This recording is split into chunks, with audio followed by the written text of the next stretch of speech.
de beleza para os seus cabelos. A Guardiã da Notícia. A Guardiã da Notícia. A Guardiã da Notícia. E Veloz. Velocidade e estabilidade. A fibra ótica nunca esteve tão perto de você. E Veloz para a sua empresa. Link dedicado, link temporário, provedores e muito mais. Cobertura dinâmica e rede própria. E Veloz. 011 4610 0000. E Veloz. A sua conexão. A Guardiã da Música. A Guardiã. Informação. A Guardiã da Notícia. Na palma da sua mão. Agora, na Guardiã da Notícia. Leis e bichos. Legislação. Crimes contra animais. Informações. Pets. Agora, na Guardiã da Notícia. Leis e bichos.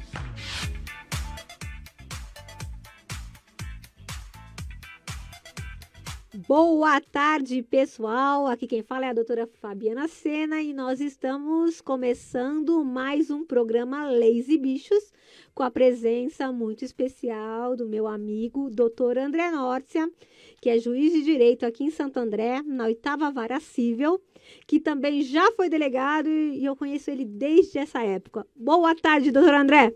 Boa tarde, Fabiana. Fico muito honrado com o seu convite. Faz tempo que não nos falamos, desde a Associação dos Delegados, e agora a gente se encontra aqui em Santo André. Obrigado pelo convite. Na verdade, o convite para o doutor André, ele tem vários motivos. O principal dele é porque eu conheço há muito tempo e sei da sua competência. Obrigado. E outro é porque eu sei que ele é amante da causa, que ele adora animais. Depois eu até conto, para o final da nossa entrevista, o real motivo que eu chamei ele, né? Porque esse é o fictício. Depois eu conto algumas coisas que ninguém sabe. Então, para começar a nossa entrevista, vamos lá, doutor André, vamos falar um pouco de direito, que é o seu métier, que o senhor é doutrinador, jurista há muitos anos, eu conheço. Eu só vou pedir para falar de uma forma, assim, não muito técnica, porque claro, nem todos os nossos ouvintes têm esse conhecimento técnico. Então, para a gente tentar fazer com que as pessoas entendam a questão do direito animal, mas sem aquele grau de tecnicidade que às vezes confunde um pouco as pessoas, né? Então, vamos tentar atingir todo mundo, todo o nosso público. Então, eu vou começar perguntando se no Brasil hoje a gente tem um direito animal, se ele está caminhando. Qual o panorama hoje do direito animal no Brasil? Sabe que existe uma discussão se os animais são sujeitos de direitos, uma discussão moderna. Os animais sempre foram considerados coisa, propriedade. E essa discussão é tão complicada e filosófica que a gente não flui a conversa se a gente for profundamente nesse tema. Mas o que eu sempre falo que me interessa não adianta a gente falar que o animal é detentor de direito e não lhe conceder nenhum. Ao contrário, eu me satisfaço se a gente chegar à conclusão que os animais não têm direito, quem tem é a sociedade, mas a sociedade garantir o bem-estar do animal. Em suma, o que interessa é a gente combater a crueldade, né? Infelizmente, no nosso mundo eu sempre brinco que eu falava que o ano 2000 seria o futuro. Eu esperava a chegada do ano 2000, esperava a chegada do futuro. Já faz 20 anos.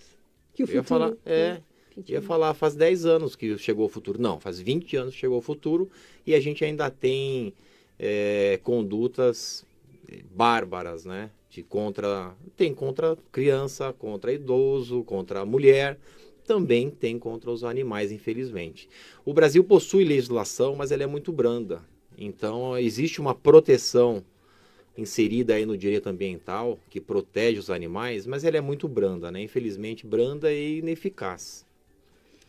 Doutor André, o nosso Código Civil antigo, de 1916, ele colocava os animais como coisas móveis. Em 2002, nós tivemos um tão esperado Código Civil, que seria revolucionário, o novo Código Civil, que na verdade não mudou muita coisa. Acaba deixando mais ou menos a mesma coisa. O senhor acha que a gente perdeu a oportunidade de um avanço? Você acha que o nosso novo Código Civil ele já nasceu anacrônico com relação aos animais? Já. assim, o termo, né? O termo, a discussão se o animal é uma simples coisa ou hoje se fala em pessoas não humanas. Na França tem um caso interessante de tentativa de incluir na legislação os grandes primatas, os mais envolvidos, como pessoas não humanas. Ou seja, atribuir... Está muito mais avançado, muito né? mais Porque, avançado. na verdade, eles já consideram os animais como seres sencientes Isso. e sujeitos de direitos, ainda que sui generis. E para os grandes primatas, a ideia é atribuir personalidade. Eles poderiam entrar na justiça, representados por outra pessoa. Os gorilas, orangotangos, bonobos e os chimpanzés, são os grandes primatas. No Brasil a gente não tem isso. Então o Código Civil, a legislação brasileira, ela é bem conservadora. Mas pior do que isso é a falta de eficácia, né, no tratamento com os animais. A gente acompanha a crueldade, infelizmente, a barbárie ainda, né, a não civilização da nossa sociedade com relação aos animais. A nossa Constituição de 88, no artigo 225, em um dos seus incisos, ela faz especificamente a proibição contra maus tratos, contra a crueldade. Nesse sentido, você acha que a Constituição tentou um passo à frente? E outra pergunta, você acha que o Código Civil não entrou em conflito com esse dispositivo que assinalava para uma perspectiva melhor para os direitos dos animais? Eu ainda aceito o Código Civil como ele está. Vamos colocar dessa maneira para ficar bem simples, porque se trata do Código Civil, relações civis, precisa dar todo um tratamento para a propriedade, até aí tudo bem. Agora, a Constituição Federal, ela deu um passo muito importante em proibir taxativamente a crueldade contra os animais. Então, ainda que se aceite, fala, o animal não é pessoa, não tem personalidade... o importante é que a nossa Constituição foi bem clara. Não podemos aceitar o maltrato de um animal. E a legislação ambiental 9605 de 98 prevê, embora brando, prevê um crime para punir. Então, não me preocupo muito com o Código Civil, me preocupo mais com a ineficácia, né? Embora a gente tenha essa ordem da Constituição para que não se maltrate um animal, a gente ainda se depara com maltratos aí pelo Brasil afora, né? Já devíamos estar mais adiantados, assimilando a Constituição Federal. Tem um outro ponto polêmico, eu queria saber se o senhor entende isso como um retrocesso. Em 2017, nós tivemos uma emenda constitucional que ela criou um novo parágrafo no artigo 225, que ela permite situações como que envolvam práticas desportivas com animais, desde que não pratique crueldade contra animais e de acordo que tem uma lei específica. Reza a lenda que foi em virtude de um lobby em favor da farra do boi, que é muito cultuado em alguns estados do Brasil. O que o senhor pensa sobre isso? É muito interessante, né? Porque realmente foi uma resposta. Em direito constitucional, a gente chama isso de backlash. O poder legislativo, ele responde ao judiciário porque não concordou com uma decisão que, em regra, defende uma minoria, nesse caso, o tratamento dos animais. O nosso Supremo Tribunal Federal, ele julgou inconstitucional uma lei do Ceará, Sim. que previa vaquejada, eu não me recordo o número da lei. E logo depois disso, vem a emenda constitucional autorizando essa prática. Então, primeiro, é um claro retrocesso, transparente. E segundo, que é muito interessante, né? Agora existe um questionamento ainda em trâmite no Supremo desse parágrafo 7º, dessa emenda constitucional, mas é muito interessante que o parágrafo fala, não podemos maltratar animais. Aí vem esse parágrafo e fala, não constitui maltrato animal se for aceito como culturalmente. Ou seja, se a gente fala que a atividade é cultural, o boi não sente mais dor.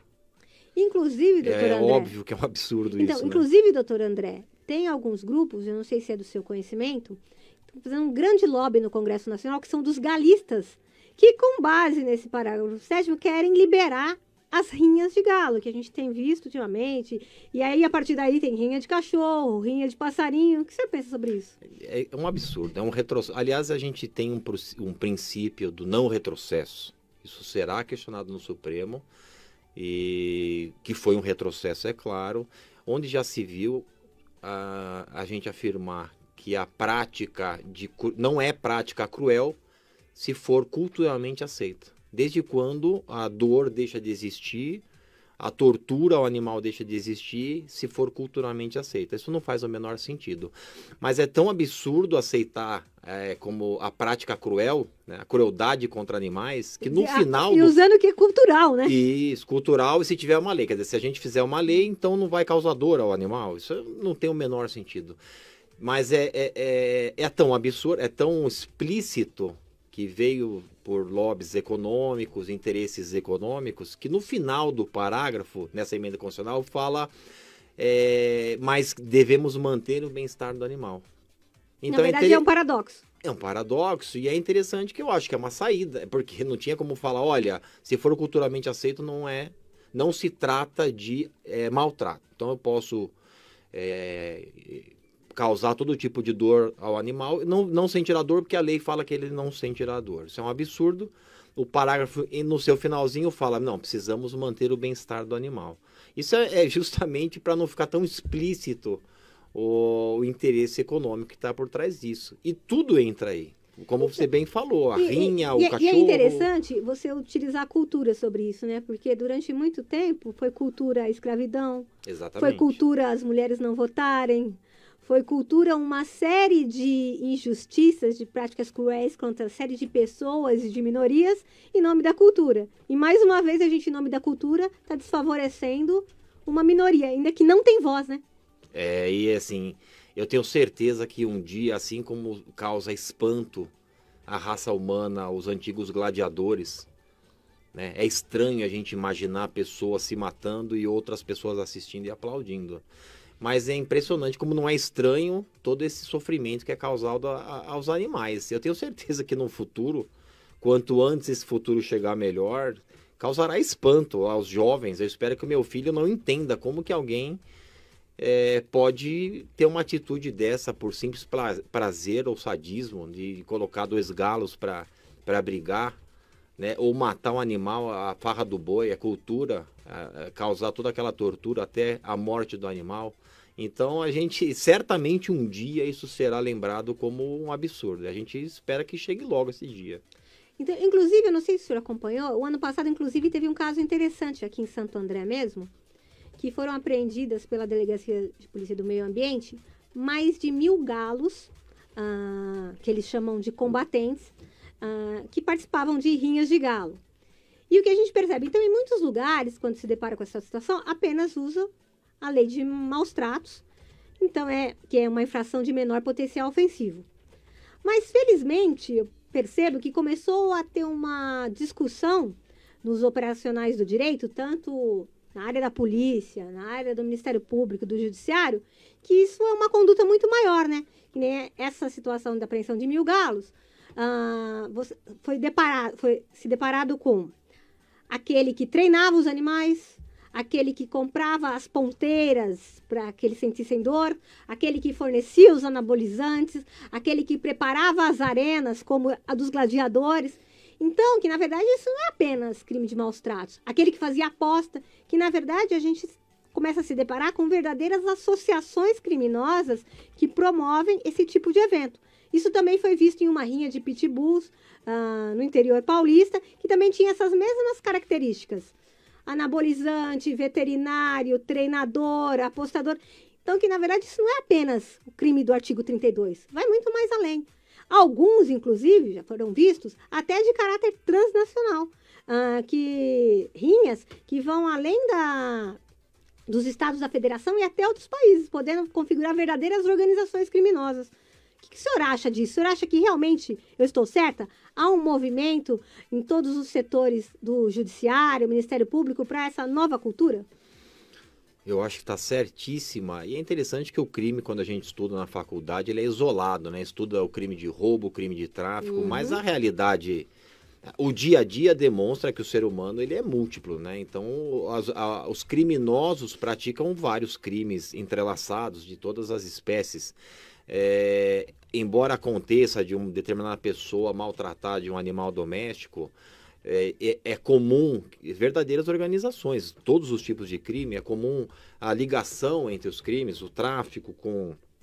Não tem não causa nenhum espanto o tráfico junto com uma rinha, etc. E mais importante também a gente lembrar, se eu não me engano, 28 milhões de animais fizeram parte de tráfico de animais, né? Gira por volta de 20 bilhões de dólares anual. Na verdade, as pessoas não têm noção, né? Mas ele só perde por tráfico de entorpecentes e o tráfico de armas. É o terceiro tráfico do mundo. E 90% dos animais são mortos no caminho, né? Então, é realmente a degradação. Se a pessoa não tem uma sensibilidade pelo animal, que saiba que isso é uma degradação muito grande para o meio ambiente, né? Porque a gente, claro, que gosta dos animais, tem uma sensibilidade com o bichinho. A gente se apega, mas ainda que não se tenha essa sensibilidade... Tem a questão ambiental. A questão ambiental é grave, né? Assim como se fala da Amazônia, todo o equilíbrio ambiental, que aliás a Constituição determina que se preserve o equilíbrio ambiental, quando a gente fala em maltrato dos animais, está inserido nessa conversa também, né? Agora, o senhor foi policial, então eu vou te fazer uma pergunta, porque quem foi rei nunca perde a majestade, né? Nós temos, na nossa divisão, nas cidades do interior e da Macro São Paulo, como Santo André, nós temos as delegacias do meio ambiente. Na capital, nós temos um departamento que tem uma delegacia do meio ambiente. Nessas delegacias que cuidam de meio ambiente, o setor é muito vasto. Então, você cuida de toda a parte de árvores, de produtos tóxicos, é muito variado. E a gente percebe que muitas vezes essa parte de animais fica um pouco relegada. E eu tenho visto algumas discussões, algumas propostas, que houvesse um setor específico para cuidar só de crimes relativos a animais, com policiais que talvez tivessem mais afinidade, porque isso, o senhor sabe, tem policiais que têm mais afinidade para operacional, tem policiais que têm mais afinidade para investigar crimes de homicídios, embora todos temos que fazer tudo. Você acha que seria interessante um setor específico? Eu acho, fico feliz. Isso demonstra o Estado, ele é espelho da sociedade, das reclamações sociais, dos movimentos sociais. A defesa da mulher ganhou tanto nesses últimos anos, graças aos movimentos sociais. O legislativo acaba percebendo o executivo, né, e sempre depois corre atrás do prejuízo. Então, no mesmo sentido, os animais. Quanto mais esses movimentos de defesa dos animais exigirem, reclamarem e trabalharem, mais fácil de que o Estado responda como deve, né? Eu, por exemplo, como acho importante a proteção aos animais, acho muito importante que se tivesse uma divisão dessa, né? Cabe ao Poder Executivo essa sensibilidade de perceber a demanda, né? A gente tem... fica feliz de saber que hoje inúmeras organizações de proteção aos animais, né, são muito importantes para que a sociedade ganhe essa consciência e o Estado responda como deve. E uma coisa que eu tenho percebido também é que antigamente, tanto na polícia, o senhor foi policial, no Ministério Público, até no Judiciário, algumas pessoas falavam, porque isso é um assunto de só menos importância, né? Vamos prender bandido, vamos assim, não ficar se preocupando com um bichinho, com essa bobagem. E eu percebo que essa cultura está mudando, tanto que vários policiais, vários delegados, promotores, juízes, começam a se declarar favoráveis à causa, começam a realmente lutar por aqueles que não têm voz e tentar mostrar a importância de que qualquer crime, qualquer minoria é importante. Certamente, toda minoria é importante. E uma minoria, é muito importante a gente falar, uma minoria não exclui a outra. Não. Que é interessante a pessoa, você fica defendendo os animais de rua, então por que não adota uma criança? É muito comum esse... E a primeira pergunta que eu te faço é, você adotou uma criança para poder me falar isso? Porque eu acho que a pessoa que adota uma criança realmente merece tudo, né? A gente precisa proteger as crianças. Agora, a proteção às crianças não exclui a proteção aos animais, nem aos velhos, aos idosos, nem aos deficientes. Exatamente. Né? Que a gente chama de vulneráveis. Os vulneráveis têm que ser... todos nós somos protegidos pela legislação. É isso que eu costumava falar em aula. E existe uma parcela que são os vulneráveis, que precisam de uma proteção a mais. Ah, mas por que? Não, você tem a proteção normal. E os vulneráveis têm a proteção a mais. Se você estiver na qualidade de consumidor, terá a proteção do Código do Consumidor. Se for idoso, e assim vai. Toda minoria, alguém sempre falará que outro caso é mais importante, que outra pauta é mais importante. Mas não é. Se é minoria, porque ela precisa de uma proteção a mais. E como diz, uma minoria não exclui a outra, né? Uma minoria... Não é porque você defende os animais que você não que você está desdenhando da criança. Isso não tem... É um argumento... Não, na verdade foi fantástico, porque eu já ouvi muito isso. Né? E todo mundo ouve, mas é interessante que, assim, se alguém quer adotar uma criança, me falar isso aí, eu vou falar, olha, eu continuo defendendo a proteção aos animais e também defendo a proteção à criança. Eu acho maravilhosa a causa da adoção. Falou bem, uma causa não exclui a outra. É muito interessante. Esse é um ponto que é muito falado. Agora, falando de vulneráveis, me lembrou de um assunto polêmico que eu vou colocar para debate, na verdade. Não sei, em direito é bom que não existem verdades absolutas, né, doutor André? Eu li um artigo muito interessante de uma advogada mineira, que eu não vou me lembrar o nome dela agora, que ela fazia o seguinte questionamento, um texto falando sobre animais. Nós temos no nosso Código Penal a questão do estupro de vulneráveis. E as penas são bem altas.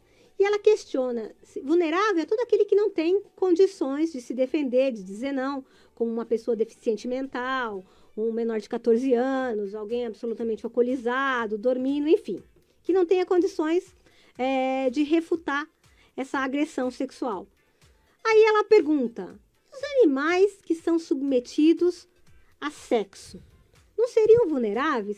Por que uma pessoa que violenta um animal, e a gente tem vários casos de zoofilia, nós fizemos até um programa aqui com o delegado Bruno falando sobre isso, eles não poderiam ser considerados vulneráveis nesse sentido sexual? Eles certamente são vulneráveis. Agora...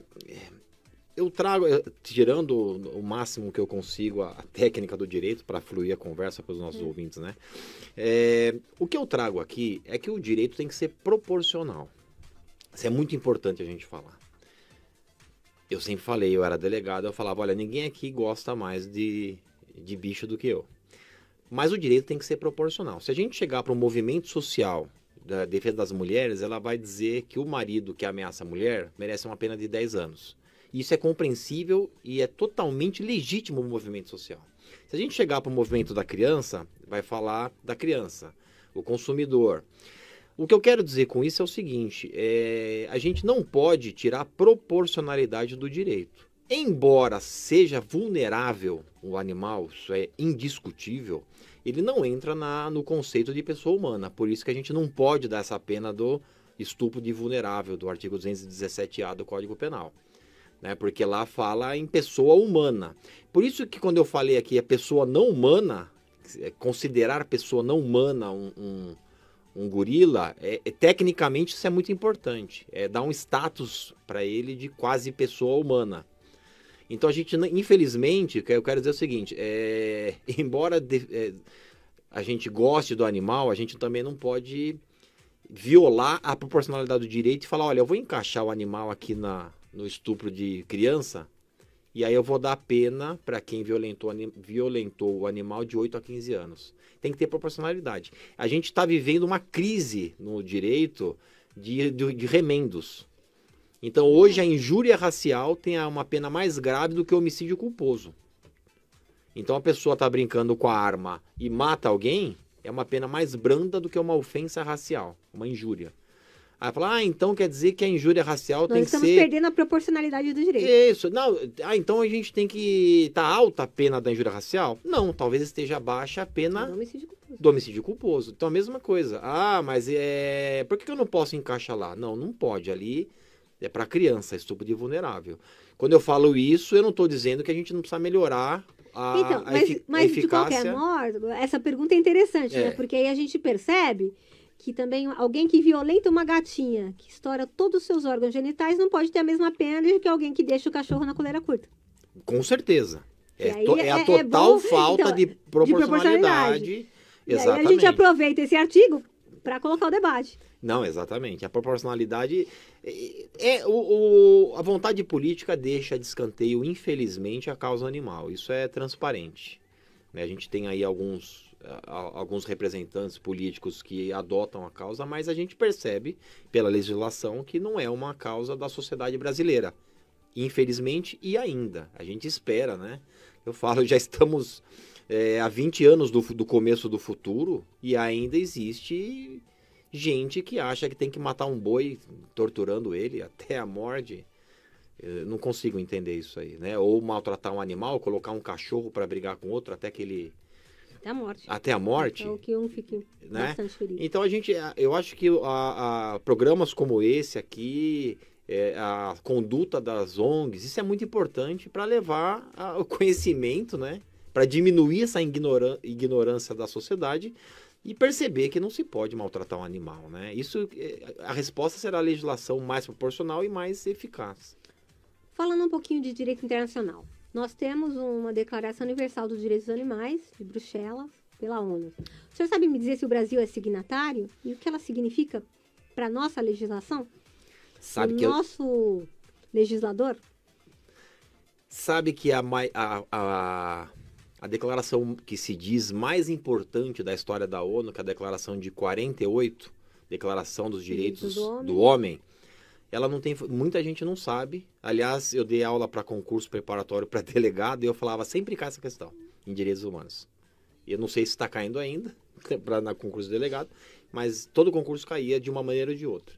Se tem força vinculativa a declaração da ONU de 48, e ela não tem. Esse é o grande segredo da declaração de 48, é uma simples declaração, não é uma convenção. A declaração de Bruxelas é a mesma coisa, ela é uma declaração, aliás, logo no artigo 1º ela fala em direito animal como sujeito de direito, mas é uma simples declaração. Então existe divergência se o Brasil é signatário ou não, muita gente fala que o Brasil na época nem assinou, mas ainda que tenha assinado, não tem força vinculativa. O Brasil não pode ser punido por violar essa declaração universal de Bruxelas. Nem o Brasil, nem nenhum país. Ainda que seja signatário... Não tem força não normativa. Tem força vinculante, mas ela serviria para orientação. Talvez não tenha... No mínimo, né? Não tenha... Não esteja cumprindo o seu papel aqui. E eu digo isso porque a nossa Constituição ainda foi melhor que a declaração, trazendo efetividade. Falando, não podemos maltratar os animais. Crueldade, né? A Constituição ainda foi além, foi melhor. Então, e essa questão de direitos, eu tenho percebido, na Europa, muitos países, o senhor viu, já consideram os animais como sujeitos de direitos, ainda que de forma sui generis. Exatamente. É uma tendência. É uma tendência, mas é o que eu falei no começo, né? Eu me importo mais com a eficácia do que com a nomenclatura. Então é interessante. Talvez tenha um país que fale o gorila não é uma pessoa não humana, ele é uma coisa e o proteja. Mas que garanta efetivamente. Garante efetivamente. Ele está lá vivendo como ele deve. Ao contrário, a gente tem muita lei no Brasil. Se a maior parte das nossas leis fossem eficazes, né, estaríamos melhor. Então eu me importo muito mais com a atitude do que com a nomenclatura, que a gente pode ficar só na... Vem a Constituição, acrescenta o parágrafo 7º e diz que não será crueldade contra animais. Como se uma declaração, uma linha com palavras retirasse a dor do animal. Então importa mais a atitude, né? Verdade. A gente falou bastante de lei principalmente no âmbito federal, que trata de maus tratos, falou de declaração universal. Aí uma pergunta, até como cidadão e conhecedor de leis. Como o senhor acha que o município pode ajudar nessa questão de defesa animal, na esfera de cada município? Olha, o município pode ajudar bastante, se for à vontade política, primeiro com programa de castração, incentivando, fiscalizando lugares não permitidos para funcionamento, onde a gente sabe que pode existir ali ou rinha de galo, ou seja, qualquer tipo de crime contra os animais. Então o município eu acho que tem um papel aí fundamental nessa fiscalização de locais, em programas de castração de animais. Eu tenho visto também, principalmente no sul, Paraná, mais especificamente, algumas diretrizes do Poder Municipal muito interessante. Uma delas é a criação nas escolas municipais de uma grade curricular especificamente para orientar as crianças no direito ambiental, especificamente com relação aos animais, ao respeito, O que você acha disso? Eu acho que toda educação começa pelo exemplo. Acho fantástico. As crianças têm que, desde cedo, aprender. E isso, né, é o lado bom da nossa conversa. Uhum. A gente encontra muito essa disseminação dessa cultura mais moderna e mais futura, de não crueldade aos animais, a importância da natureza. Né? Nossos filhos já chegam em casa falando que não se pode jogar lixo na rua. Isso é fantástico, né? Porque eu costumo brincar, o que precisa de dinheiro é fácil falar, né? Com tantos milhões faz isso. Não, eu gosto de falar do que não precisa de dinheiro. Né? Não precisa de dinheiro para você não jogar um papel na rua. Não precisa. E não precisa de dinheiro para você não maltratar um animal. Alguém. Então, basta fazer. Isso é simplesmente consciência e civilidade da sociedade. Isso né? daí é um projeto para as crianças, né? Para gerações futuras. Gerações futuras. Mas eu também vi alguns projetos interessantes para aqueles que já são adultos.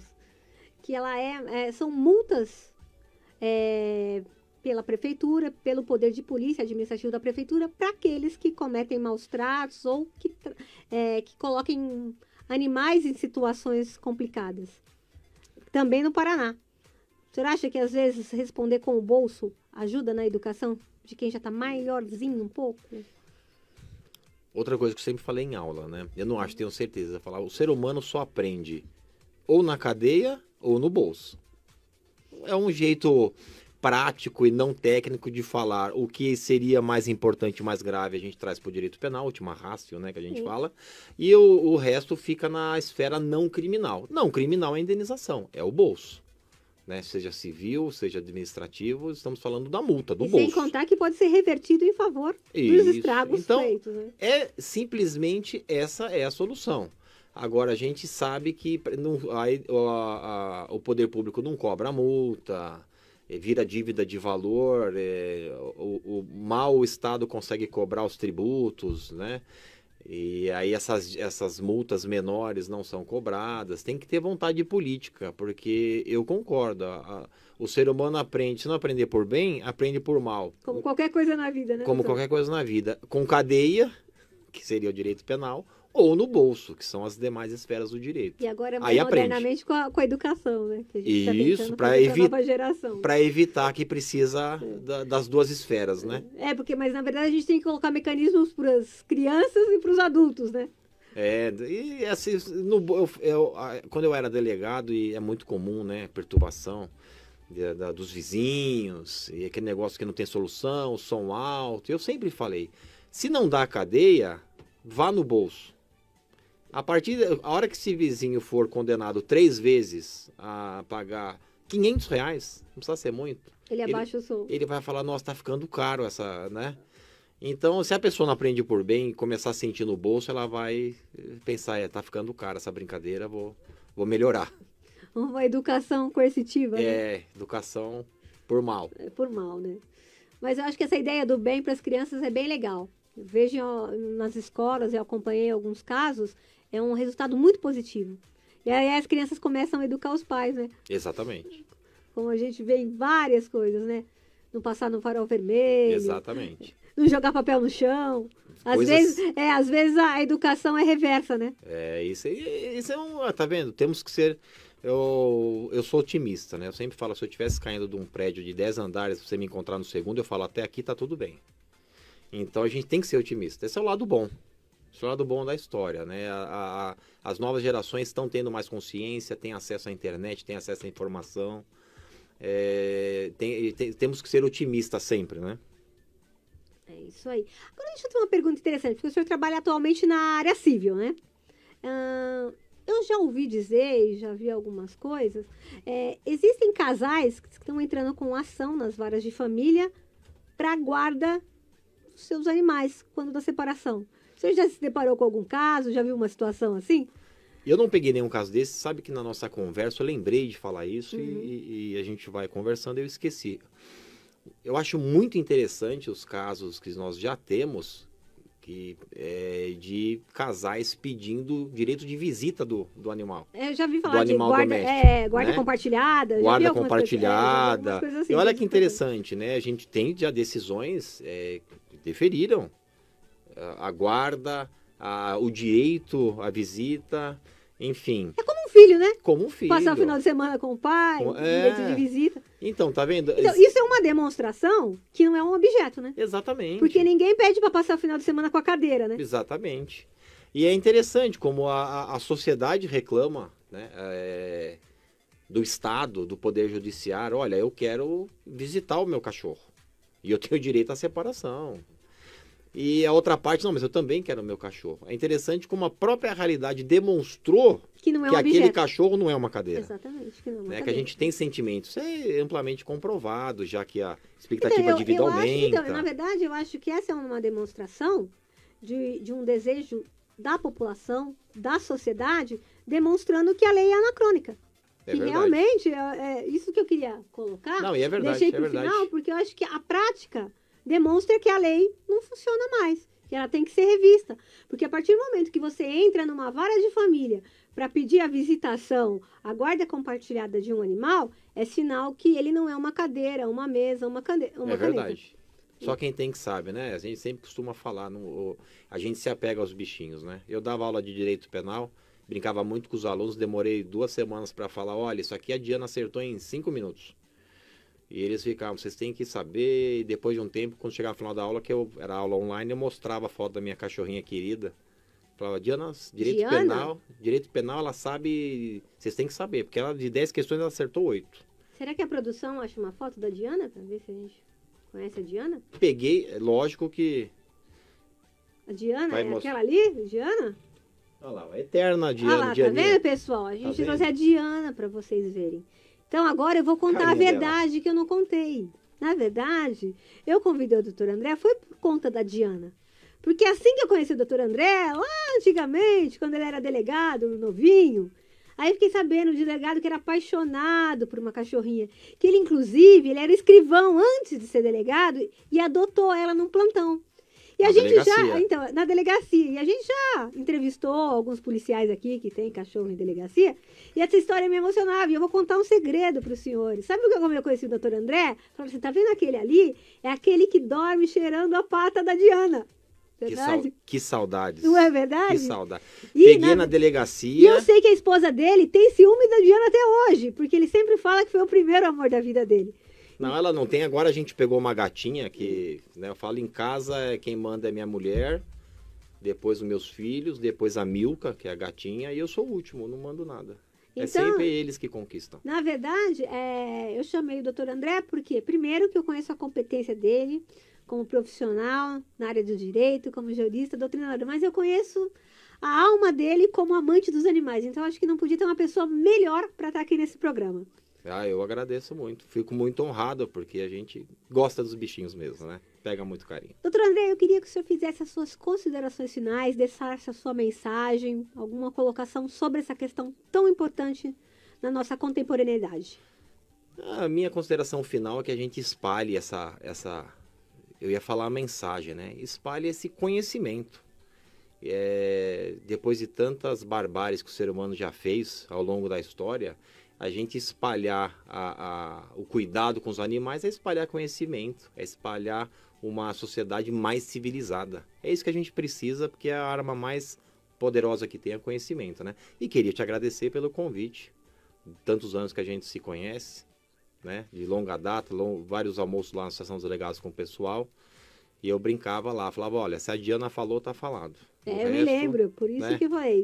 Então, eu na agradeço verdade, muito o seu convite, viu? Vou terminar com essa homenagem com a Diana, que vocês acabaram de conhecer. E também aqui tem um recadinho, o doutor Hélio Bressan e a doutora Andresa mandando um grande abraço, saudações. Grandes amigos. E mais uma vez, obrigada, doutor André. E pessoal, não percam na próxima quarta-feira, às 17 horas, mais um programa Leis e Bichos.